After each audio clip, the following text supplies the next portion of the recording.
Hello, you company TikTok? Why last this my TikTok? Sorry, Bob. Why problem? TikTok channel chapa chokre channel TikTok. Huh? Mari TikTok ki kenara tekana gozo sinje yaki. Tortura matak or fida fina by TikTok ko. You so with TikTok mari chida. Why does this? Why mishkila? Why problem you? Okay, no problem me Oromo. يعني شو problem me Oromo kalam? Why problem? Now open, okay? Now open now. رجلا ربنا me not talking Chinese language.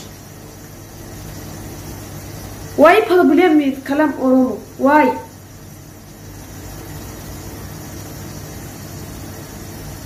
What?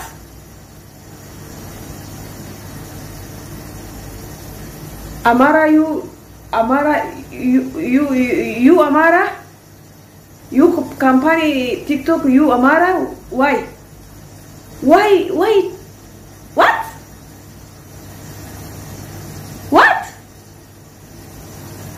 I don't know. Now open my TikTok. Now. Yes. Me Oromo. Yes. Yeah. Me Guji family. Yeah.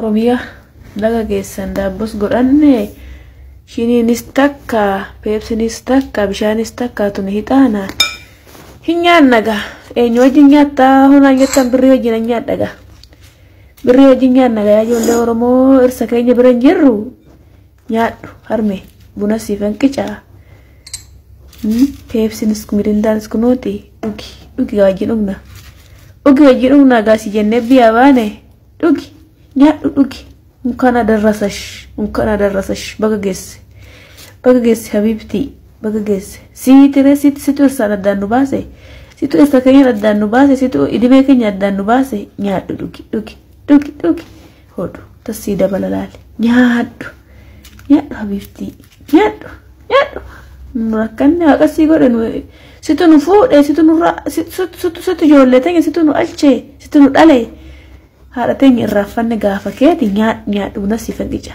dhugi lubbu dhugi qobaa shinii takkitti tan ugaama ombira kabootii daraddareet re'ee goee qalateet handaaqoo goee qalateet waxateet buuphaa xabbafatee nyaata nuyi sii jenneet biyya ombaatti qamaacofnee qamaacaa luqqifna gubannee cincofna bardistii ombaa irratti wala ayyaana wala maanxeen beeknu nyaadhugaa har'a wajjin nyaadhu har'a gubadheeni na wajjin nyaadhu dursi koo bardalibsii keessa seenee ciniinfatee rafaa warra haadhaa dhaqee yookiin dhaquuyyu ani kun akkattanas taa'ee gubadha si nyaadhu ati nyaadhu yookiin dhirsi keessuun yookiin innis akkuma keessatti rakkata innillee kanattillee buna sanallee dhaabbatu situ nu fuudhe situ dhirsa keenya situ haadha mana keenya situ haadha ijoollee teenya situ haadha teenya situ abbaa keenya si filannee nyaadhu waaqassi nugusa si godhe nyaadhu idimee teenyas nyaattee fixxee jiruu teenyas nyaattee fixxee dugda nu kutte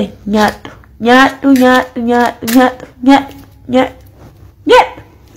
dhugi bunas kunoo si kenne dhugi shiniin takka takka tanteeti nyaadhu gara Nbeeku si waamadde dandii koo duraa si buufadde abjoon koo dubroo dhugoobe.